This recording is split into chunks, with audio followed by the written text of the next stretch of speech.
to be honest, it is a great challenge to speak about the concept of the body in Islam, because there are many different approaches and also diverse viewpoints regarding the body, regarding the soul, and also regarding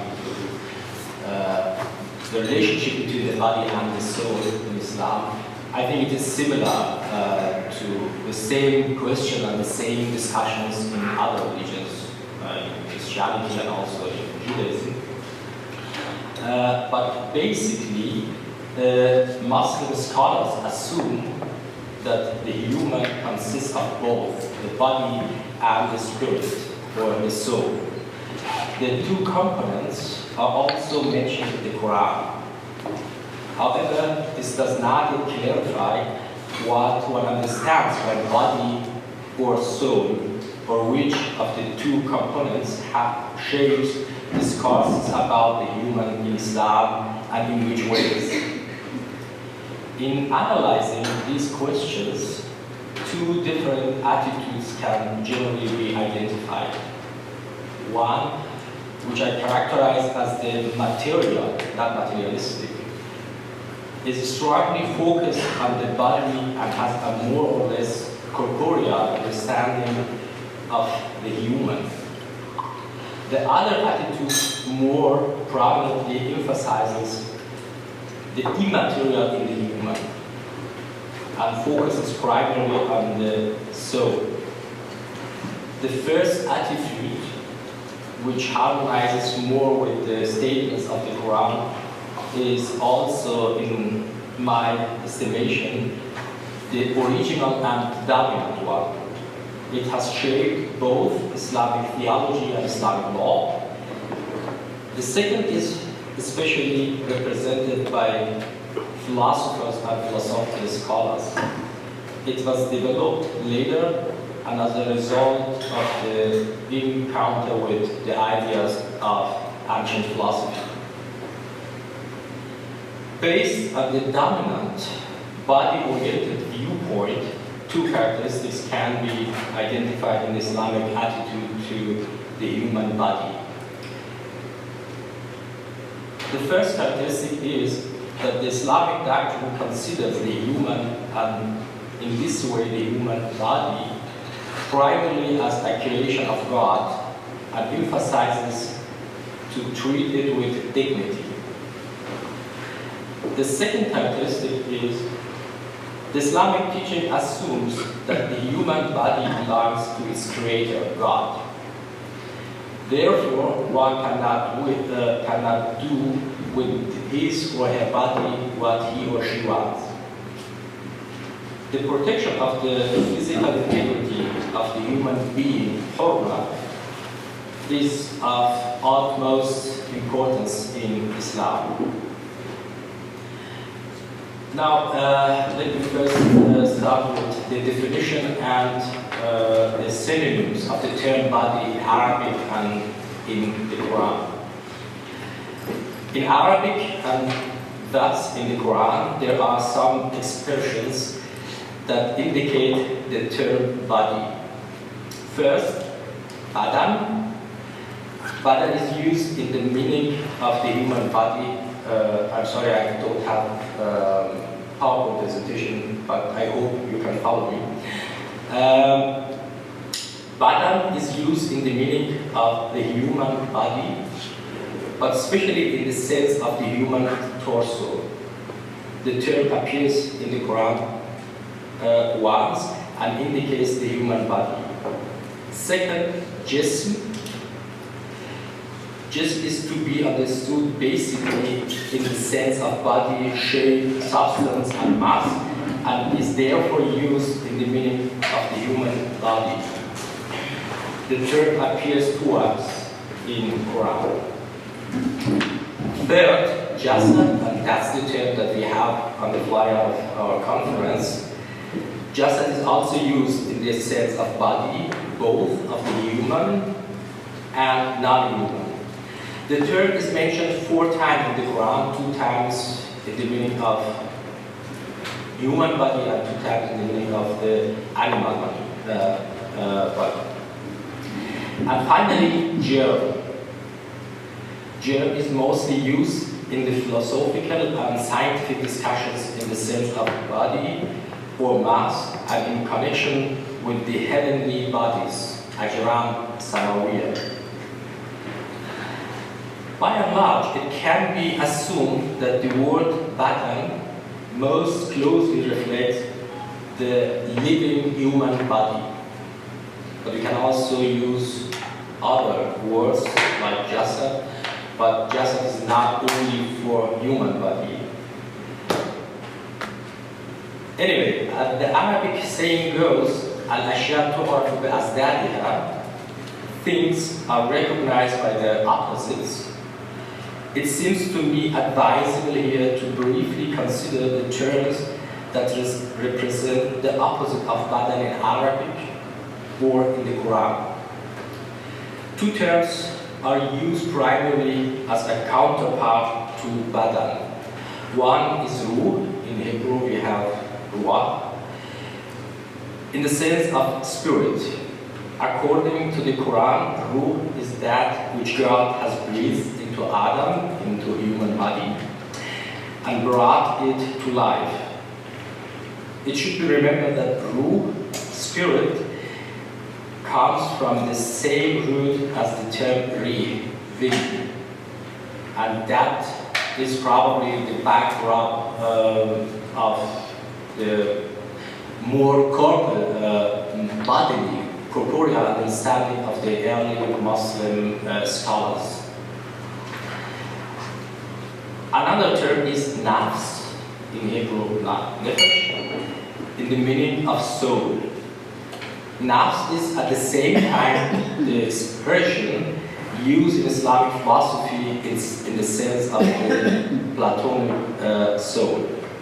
It should also be pointed out here that nafs, soul, and nafas, breath, come from the same root, and that some theologians have of course understood nafs in the sense of nafas, soul in the sense of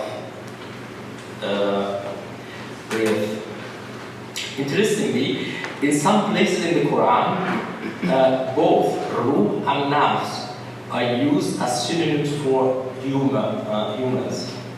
And that can be also understood as an indication that the Quran considers ruh or nafs, soul or spirit, as synonyms for the human.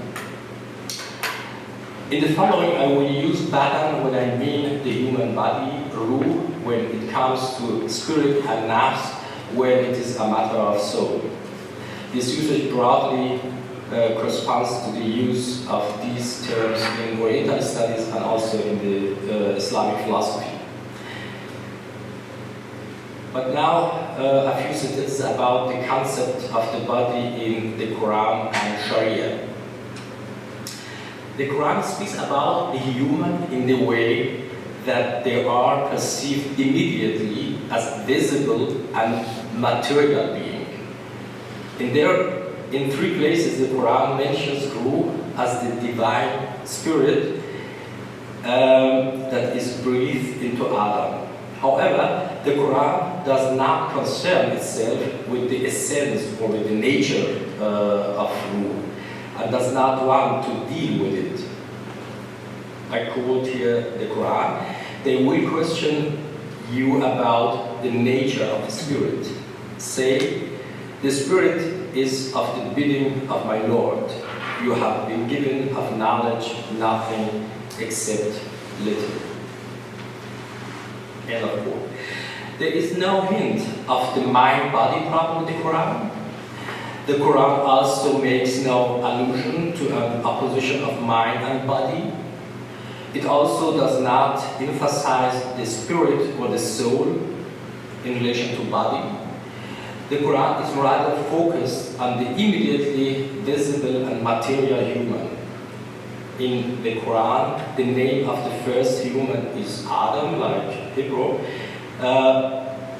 Etymologically, it relates to words or compound words like Adam, Adim, or Adim al-Arab, meaning skin, surface, dust, earth, surface, or farmland.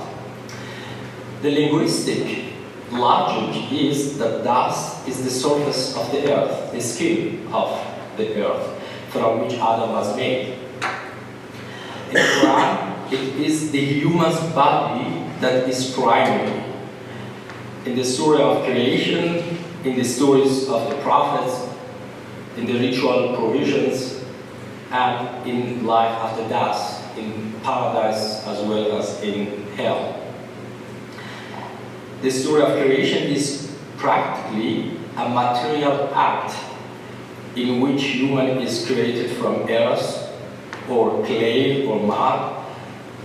The following verse implicitly summarizes the material perspective of the Quran on the human. Cool. Out of the earth we created you, and we shall restore you into it, and bring you forth from it a second time. I think we have the same statement also in Old Testament.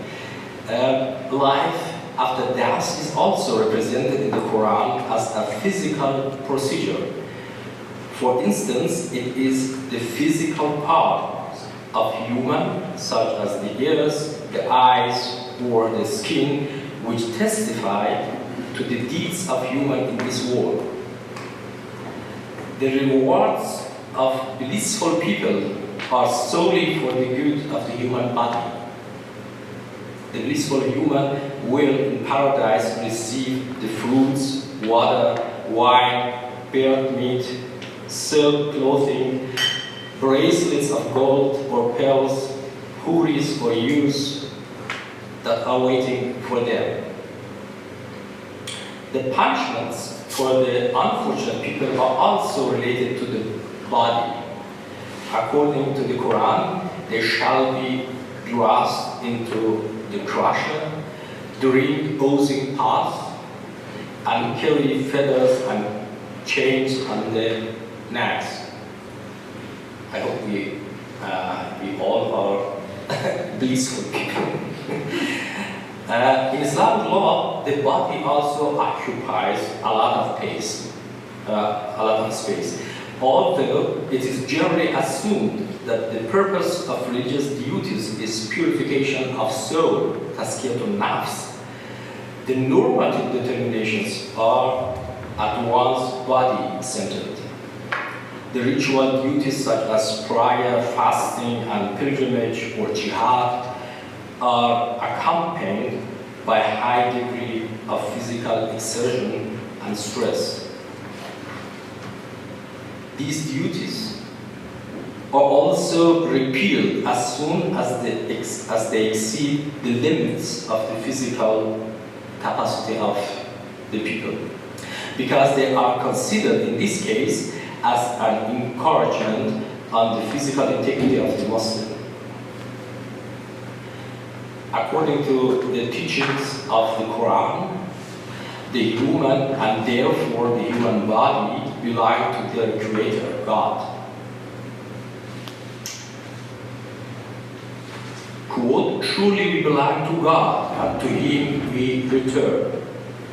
At the same time, God breathes His Spirit in them, telling the angels to fall down, bowing before them, setting them in the earth's advisory, and honoring them.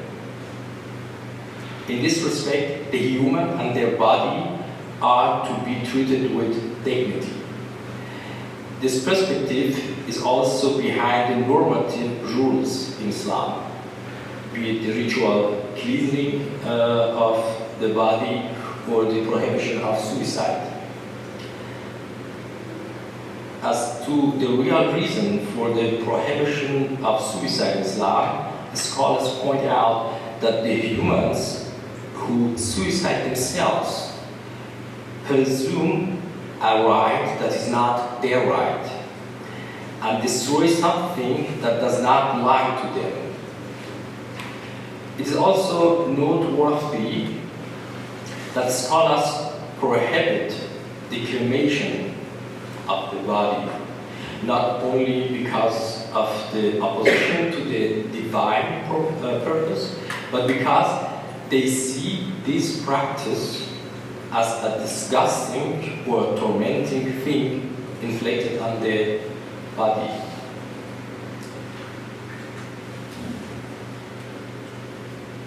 But what is the concept of the body in Islamic theology? The material perception of the human is evident in Islamic theology, especially in its beginnings. It is well known that the main purpose of Islamic theology is to rationalize the Islamic teachings of God, the human, the relationship to God and life after death. In this respect, Islamic theology strongly regards the universe or human physically and materially. From this point of view, ruh, spirit, nafs, soul, is assumed as subtle body. The famous Muslim philosopher Avicenna or Ibn Sīnā, he lived at 10th, 11th century, affirms in this regard that for most theologians, human consists only of this his body. Among the theologians, even the idea of God was strongly material. The Shiite jurists and theologian Sheikh Nahyan described God as a radiant light. This teaching was later clarified by saying that God moves as pure light and can become one with each body. According to the very influential theologian Hisham bin Hakam, there were only bodies, ajsam. He held the opinion that bodies occupy features, colors, tastes, smells, etc., which in turn are also bodies. He considered God as something, as a thing, as a body. However, God is not a body like the other bodies, but He is a body, jismun la kal-ajsam. And He is not a thing like other thing, but He is a thing, shay'un la kal-ashya. Later, and especially among the Mu'tazila theologians, the idea of atomism spread. This idea emphasizes again the body-oriented perception of Islamic theology. According to atomism, the body has a geometric structure made up of atoms.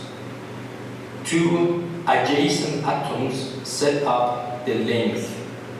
Four atoms, which are arranged to a square, form a width and thus an area. From 6 or 8 atoms emerges a body. In terms of human, atomism means that one has an additional atoms, nafs, soul. According to this view, nafs is not visible, but it has the trait and characteristic of a body. It is mortal. Later on, the ancient philosophical concepts spread throughout Kalam, Islamic theology, and ideas such as the body-soul dualism and the immateriality or immortality of the soul are therefore included in Islamic theology. Now I would like to speak briefly about the concept of the body in Islamic philosophy. Islamic philosophy, as we know it, is strongly influenced by ancient philosophy. Its concern is primarily not the argumentation or justification of Islamic doctrine, like Islamic theology.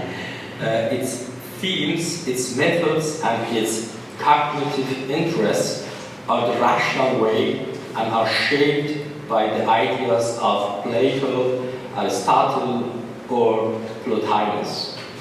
Although Islamic philosophy deals with the body in general, jism, not especially the human body, Adam, unless the philosopher, as in the case of Avicenna, is at the same time physician.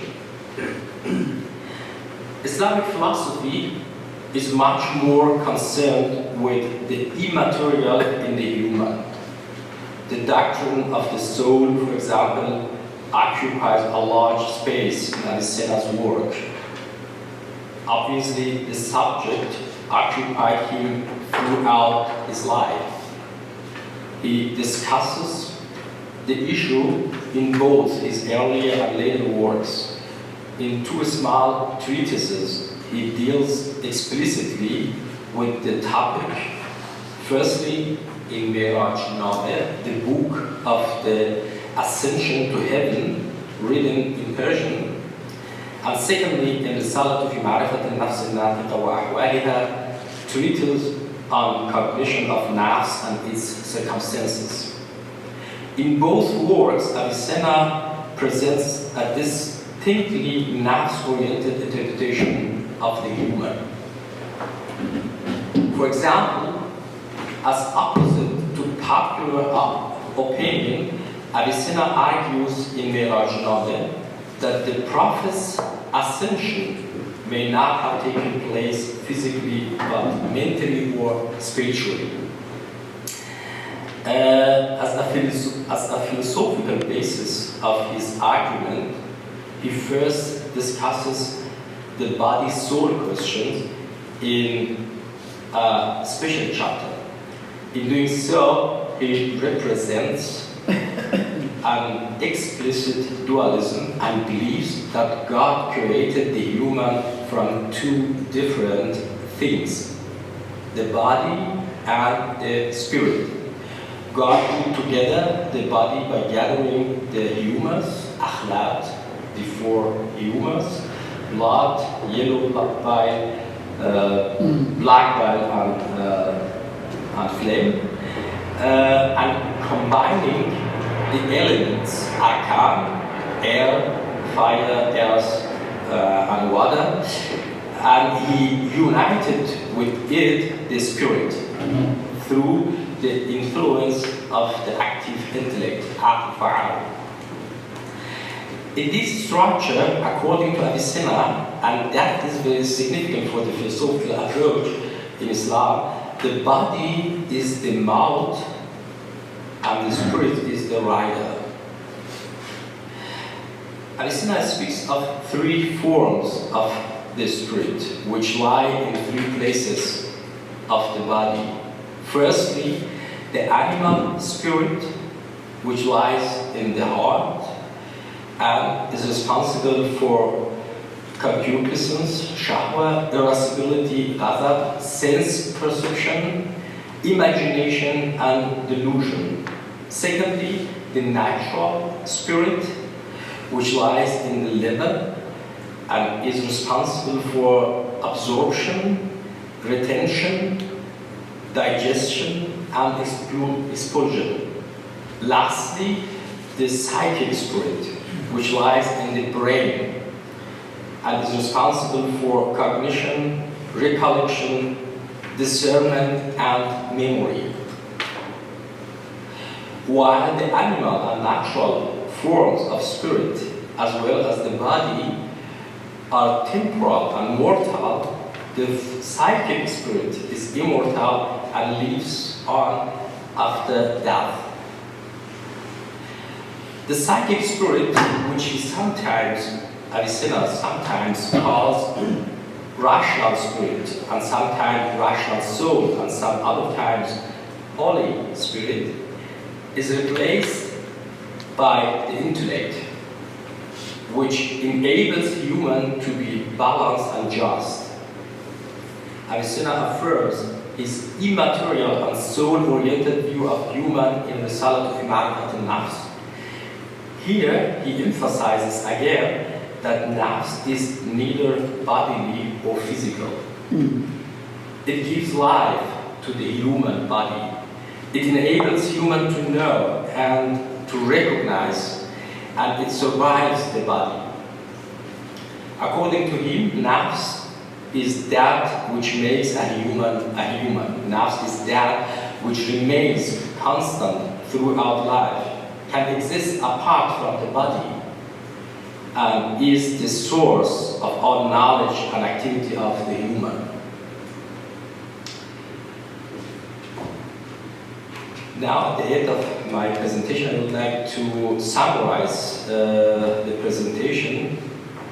The Arabic term for the human body is badan, but we have also other terms like jasad. Depending on the context, either ruh or nafs is understood to be the counterpart of the body. In both the Qur'an and the Islamic theology, a material perception and body-oriented conception of the human dominate. At the same time, Islamic doctrine affirms that the human and the human body belong to God and should be treated with dignity.